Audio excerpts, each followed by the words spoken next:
வணக்கம் மிஷ்கின் சார், எப்படி இருக்கீங்க? நல்லா இருக்குங்க. சொல்லுங்க. சார், ரீசெண்டா அந்த ஒரு ஃபோட்டோ பார்க்கும்போதே வந்து எங்களுக்கு அவ்வளோ சந்தோஷமா இருந்துச்சு. ஷங்கர் 25 உங்களோட ஆஃபீஸ்ல நடந்துச்சு. நீங்க தான் ஹோஸ்ட் பண்ணீங்க. ஸோ இந்த இது எப்படி ஸ்டார்ட் ஆச்சுன்னு சொல்ல முடியுமா சார்? இல்ல விஷாலுடைய நிச்சயதார்த்தத்துல லிங்குசாமி நான் பாண்டியராஜன் உட்காந்து பேசிட்டு இருக்கும்போது லிங்குசாமி சொன்னார் வந்து 25 இயர்ஸ் ஆச்சு சார் முடிச்சு. நான் சொன்னேன் அப்ப ஏன் ஒரு ஃபங்க்ஷன் பண்ணலாமே அப்படின்னு. எப்படி பண்ணலாம் அப்படின்னு யோசிச்சாங்க. நான் சொன்னேன் நான் அஜர்பைஜான் போயிட்டு வந்துட்டு நான் பண்ணலாம் அப்படின்னு சொல்லியிருந்தேன். பட் அஜர்பைஜான் போகும்போது எனக்கு மனசுல அப்படியே உதிச்சிருச்சு என்னென்ன பண்ணலாம்னு சொல்லிட்டு. Then I started buying gifts for him from Azerbaijan itself. So அப்படியே வந்துட்டு எல்லாம் பண்ணிட்டு இங்க வந்து எல்லாம் செட் பண்ணி முடிச்சு உடனே பண்ணியாச்சு. அப்படியே பண்ணிட்டோம். பட் ஏஆர் முருகதாஸ் சார் நீங்க இன்வைட் பண்ணீங்களா சார்? இல்ல அவர் பார்க்க முடியல? நிறைய பேர் இன்வைட் பண்ணலாமா? எப்படின்னா ரொம்ப தெரிஞ்சவங்களை மட்டும் தான் இன்வைட் பண்ணேன். ஏன்னா வீட்டுல பண்ணதுனால வந்து ஆமா நிறைய பேர் இப்ப இன்வைட் பண்ணி தான் கிட்டத்தட்ட 300 பேர் இன்வைட் பண்ணிருக்கோம். அதனால நாங்க ஃப்ரெண்ட்ஸா ஒரு 10 பேர் 5 பேர் 12 பேர் வந்து கூட்டிட்டோம். ஆக்சுவலா சார் மணி சார் என்ன சார் சொன்னார் ஃபங்க்ஷன்ல? அவர் என்ன சார் பண்ணாரு? மணி சார் வந்து ரொம்ப சங்கரனுடைய அச்சீவ்மெண்ட் பத்தி பேசினார். என்ன சொன்னார், நான் வந்து இந்தியாவிலே தன்னுடைய ஒரு படத்துல வந்து இந்த பட்ஜெட் எனக்கு வேணும் அப்படின்னு சொல்லி அதை ப்ரூவ் பண்ணி அந்த பட்ஜெட் வந்து திரையில தெரிற மாதிரி பண்ண ஒரு டைரக்டர் வந்து அவர் வந்து சினிமாவை வந்து மேம்படுத்த வச்சாருன்னு சொல்லி ரொம்ப சிலாயிச்சு பேசினாரு. அதுக்கப்புறம் வந்து he was very happy. ரொம்ப ரொம்ப ப்ரௌடா ஃபீல் பண்ணார் சங்கரை பத்தி. பெரிய அச்சீவ்மெண்ட் இதுன்னு சொல்லியிருந்தாரு. மணி சார் வந்து பாத்தீங்கன்னா கால் நீட்டி கீழே உட்கார்ந்து கிட்டத்தட்ட வந்து ஒரு இரவு ஃபுல்லா 8 மணி நேரம் எங்க கூட உட்கார்ந்தாரு. இன்ஃபேக்ட் வந்து ஆக்சுவலி நடிகர் சங்கத்தில் வந்து ஒரு யூனிட்டி இருக்கோ இல்லையோ, ப்ரொடியூசர் கவுன்சில் ஒரு யூனிட்டி இருக்கோ இல்லையோ, இந்த ஒரு பிக்சர் பார்க்கும்போது ஷங்கர் அப்படிங்கிற ஒரு மனுஷனுக்காக இத்தனை பேரும் ஒன்று சேர்ந்து வரும்போது அது பார்க்குறக்கே ரொம்ப அழகாக இருந்துச்சு. ஏன்னா மற்ற எந்த ஒரு ஃபீல்டில் வந்து மிஸ் அண்டர்ஸ்டாண்டிங் இல்லை டிஃப்ரென்ஸ் ஆஃப் ஒப்பீனியன் இருக்கோ இல்லையோ, கிரியேட்டர்ஸ்குள்ளே வந்து நிறைய டிஃப்ரென்ஸ் ஆஃப் ஒப்பீனியன் இருக்கும். இப்போ ஒரு விஷயம் போது உங்களுக்கு ஒரு கருத்து இருக்கும், இன்னொருத்தங்களுக்கு ஒரு கருத்து இருக்கும். அது எல்லாத்தையும் தாண்டி நீங்கள் கால் பண்ணி சொன்னோன்னையும் இத்தனை பேர் வந்தாங்க. ஸோ அதுவே பார்க்கும்போது ரொம்ப இதாக இருந்துச்சு. ஸோ நீங்கள் கால் பண்ணும்போது அவங்களோட ரெஸ்பான்ஸ் எப்படி இருந்துச்சு சார்? இல்லை, எங்களுடைய பாதைகள் எல்லாம் வேற வேற இருந்தாலும் நாங்கள் போய் சேர்ற இடம் வந்து ஒண்ணுதான். நாங்கள் சேர்ற இடம் என்ன கேட்டீங்கன்னா ஒரு அழகான கதையை சுவைபட அதோட மாறலோட சேர்த்து சொல்றதுதான் எங்களுடைய வேலை. நாங்கள் வந்து ஒரு கதை சொல்லிகள், சமூகத்தின் கதை சொல்லிகள். ஒரு வெகுஜன சினிமால நாங்க இருக்கிறோம். நாங்க இலக்கியத்துல இருந்தா நாங்க வந்து நாவல் எழுதிக்கிறோம், இல்ல சிறுகதை எழுதிக்கிறோம். நாங்க சினிமால இருக்கிறதுனால நாங்க வந்து சினிமா திரைக்கதை எழுதிக்கிறோம். சோ அப்படி பார்க்கும்போது எங்களுடைய மிக முக்கியமான 25 வருஷம் வந்து மிக அருமையான கதைகளை சொல்லி, சுவையான கதைகள் சொல்லி, பிரம்மாண்டமான கதையை சொல்லியிருக்காரு. சோ அவரை கௌரவப்படுத்துறதுக்கு சொன்ன உடனே எல்லாரும் குதிச்சுட்டு வந்தாங்க. ஆக்சுவலா ரொம்ப சந்தோஷமா ஒரு 5 வயசு குழந்தை மாதிரி மணி சார் சொன்னாரு. எக்ஸாம் ஃபங்க்ஷன் முடிஞ்சு சொன்னாரு ஸ்கூல் ரீயூனியன் மாதிரி இருந்துச்சு மணி சார். சோ அது மாதிரி நாங்க ஒரு ரீயூனியனை தான் பாக்குறோம். அதனால இது என்ன சொல்றதுன்னா வந்து எல்லா கலைஞருக்குள்ள ஒரு பெரிய ஒரு வெள்ளை மனதும் ஒரு பெரிய ஒரு குழந்தையும் ஒரு பெரிய தெய்வீகமும் உள்ள இருக்குன்றத அது காட்டுச்சு. அதுதான் சூப்பர் சார்.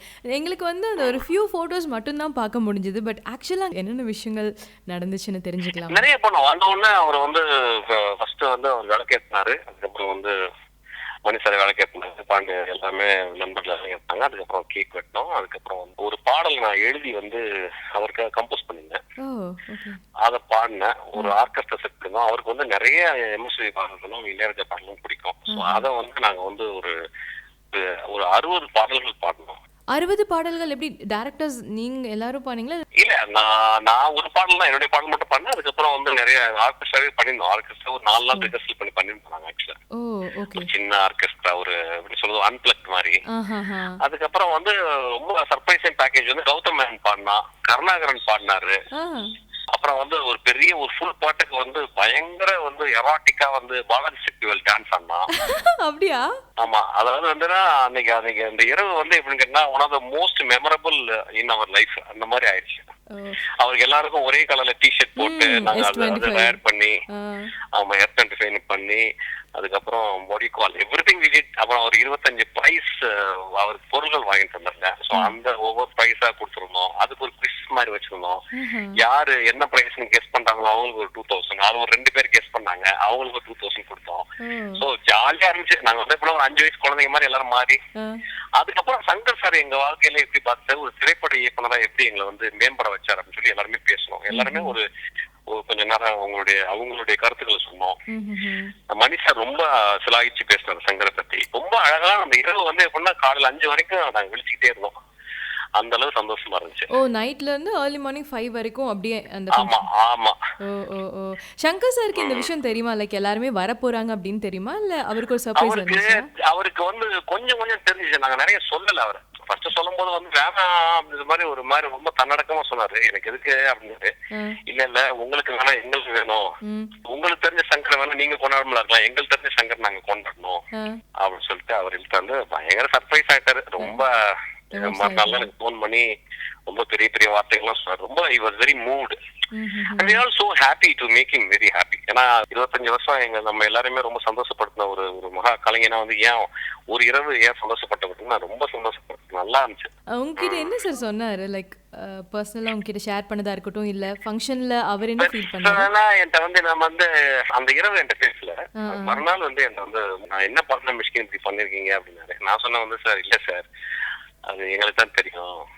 அதெல்லாம் ஒரு சக கலைஞர் நீங்க 25 வருஷம் வந்து ஒவ்வொரு படிக்கட்டுலயும் கஷ்டப்பட்டு ஏறி ஒவ்வொரு படமும் நீங்க அவ்வளவு உழைச்சு நீங்க ஒரு படம் ஃபர்ஸ்ட் படம் 100%னா அடுத்த படம் 200%, அடுத்த படம் 300% ஒர்க் பண்ணி ஒரு படத்தை பண்றீங்க.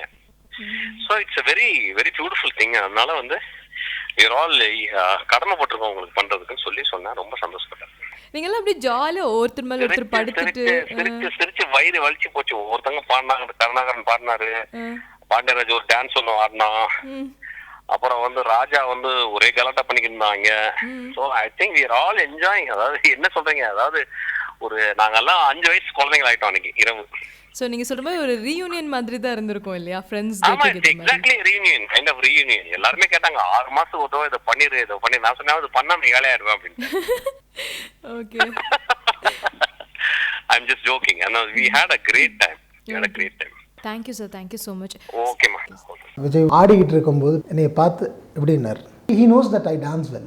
பக்கத்தில் போய் நின்று அந்த encouragement. So whenever I am falling down என்னை ரைஸ் பண்ணதே வந்து விஜய். அஜித் கொஞ்சம் யதார்த்தமான மனுஷன். தன்னை வெளியில் ரொம்ப எக்ஸ்போஸ் பண்ணிக்க மாட்டார். ஏன்னா வெளியில் அவர் எக்ஸ்போஸ் பண்ணிக்கிட்டாருன்னா ரியாலிட்டியை எக்ஸ்போஸ் பண்ணிடுவார்.